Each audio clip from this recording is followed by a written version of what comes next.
Hello students, welcome in Global Online Academy and I am Hina Amir and today I am discuss about valid contract. वैध संविदाएं क्या होती हैं, या ये कह सकते हैं कि एक जो करार है, जो हमारा एग्रीमेंट है, वो कब कॉन्ट्रैक्ट में चेंज हो सकता है, या कौन से जो हमारे करार होते हैं वो संविदा कैसे बनते हैं और कब बनते हैं। या हम कह सकते हैं कि जो हमारा कॉन्ट्रैक्ट है उसके क्या हमारे एलिमेंट्स होते हैं जब हमारा कॉन्ट्रैक्ट होता है। तो फर्स्ट है हमारा प्रपोज़ल मैं आपको फर्स्ट वीडियो में बता चुकी हूँ प्रपोज़ल क्या होता है। तो सबसे पहले प्रपोज़ल की नीड होती है, सबसे पहले वैलिड कॉन्ट्रैक्ट तब होता है तब उसमें प्रपोज़ल होगा। एंड इसी में हम देखेंगे कि एक्सेप्टेंस, जाहिर सी बात है जब तक हमारा प्रपोज़ल जो है वो एक्सेप्ट ही नहीं होगा तो एग्रीमेंट भी नहीं होगा। देन हमारा होता है एग्रीमेंट। तो फर्स्ट पॉइंट पे हमारी ये तीनों चीज़ें ज़रूरी होती है। सेकंड पॉइंट हम देखेंगे, होनी चाहिए हमारी कंसर्न और कंसेंट होनी चाहिए, सहमति।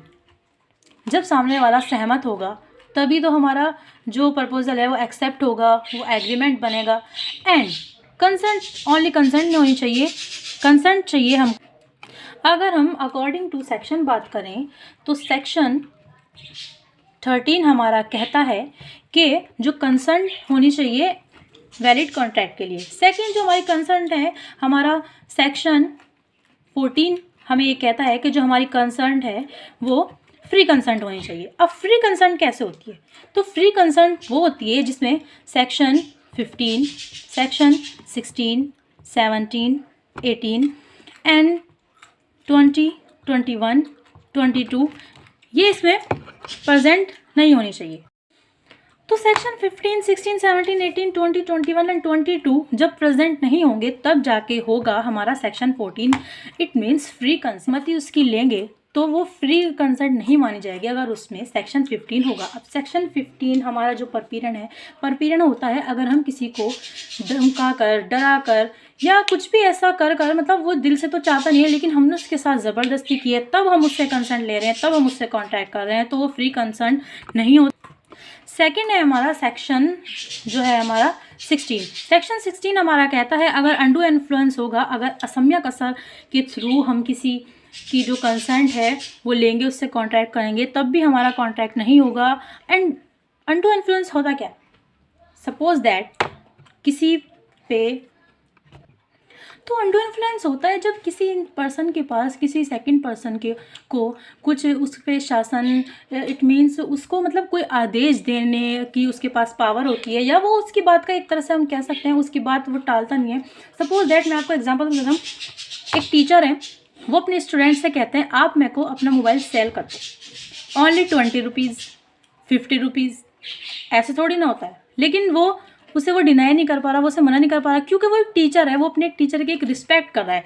तो उस रिस्पेक्ट का आप गलत फ़ायदा उठा रहे हैं, उसके थ्रू आप उस पर एक असम्यक असर डाल रहे हैं, तो वो उसकी फ्री कंसर्ट बिल्कुल भी नहीं है। एंड नेक्स्ट हम देखते हैं सेक्शन 17। 17 होता है हमारा, 17 कहता है हमारा फ्रॉड, इट मीन्स कपट। जब हम छल कपट करके, फ्रॉड करके किसी की कंसर्ट लेते हैं तो वो भी हमारी फ्री कंसर्ट नहीं होती। सेक्शन 18 हमारा कहता है मिसरिप्रेजेंटेशन।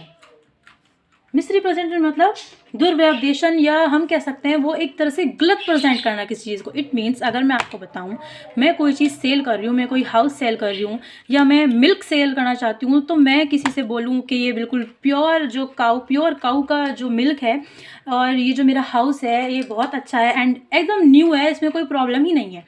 एंड ऐसा है ही नहीं रियल में, मैंने गलत रिप्रेजेंट किया है, मैंने गलत चीज़ दिखाई है, मैंने झूठ बोला है अपनी चीज़ बेचने के लिए, ऐसा कुछ है ही नहीं, तो वो मिस रिप्रेजेंटेशन होगा। एंड उसमें जो मैं कंसल्ट उसकी लूँगी वो फ्री कंसल्ट नहीं होगी।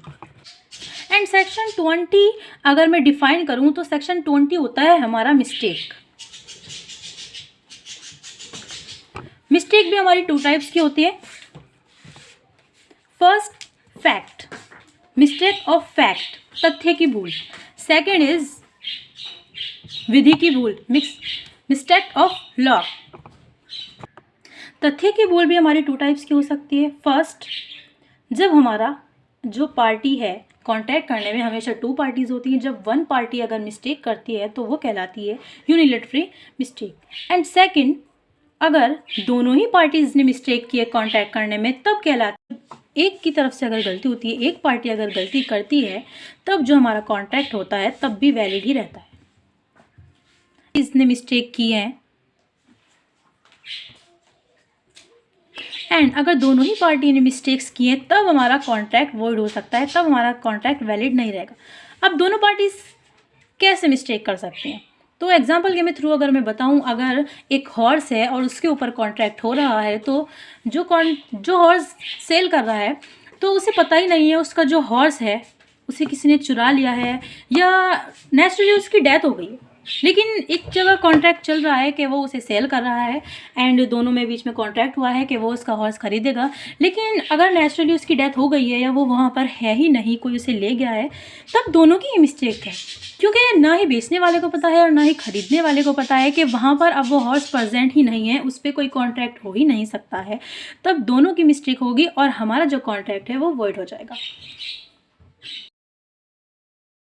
अकॉर्डिंग टू सेक्शन में आपसे बात करूं तो जब दोनों जो हमारी पार्टीज़ हैं वो मिस्टेक करती हैं तो हमारा सेक्शन होगा 20। ये सेक्शन 20 हमारा डिफाइन करता है। नेक्स्ट हम चलते हैं हमारी मिस्टेक ऑफ लॉ, विधि की भूल। तो विधि की भूल भी हमारी 2 टाइप्स होती है। फर्स्ट, इंडियन लॉ, मतलब हमारी विधि की भूल जो है हमारी भारतीय विधि की भूल। सेकंड, हम कह सकते हैं फॉरेन लॉ की भूल, जो हमारी विदेशी विधि है उसकी भूल। तो सबसे पहले तो हम याद रखेंगे जो हमारी भारतीय विधि की भूल है वो भूल ही नहीं मानी जाएगी, वो हमारा कॉन्ट्रैक्ट वैलिड रहेगा। एंड फॉरेन लॉ की अगर हम बात करें, अगर हम विदेशी विधि की बात करें तो उसमें हमने एक चीज़ पढ़ी थी, मिस्टेक ऑफ फैक्ट, तथ्य की भूल। यहाँ पर जो विदेशी विधि है उसमें हम मिस्टेक ऑफ फैक्ट अप्लाई कर सकते हैं। अकॉर्डिंग टू सेक्शन में अगर बताऊं तो हमारा सेक्शन 21 विधि की भूल को डिफाइन करता है। तो नेक्स्ट पॉइंट जो हम अपना देखते हैं वो हमारा सेक्शन 11 हमारा डिफाइन करता है कि कौन कॉन्ट्रैक्ट करने के लिए जो है वो कैपेबल है, सक्षम जिसे हम कहते हैं, कौन सक्षम है जो कॉन्ट्रैक्ट कर सकता है। तो फर्स्ट 18+ वो मेजर होना चाहिए। सेकंड, उसे जो हमारा जो कानून है, हमारी जो विधि है, उसने उसको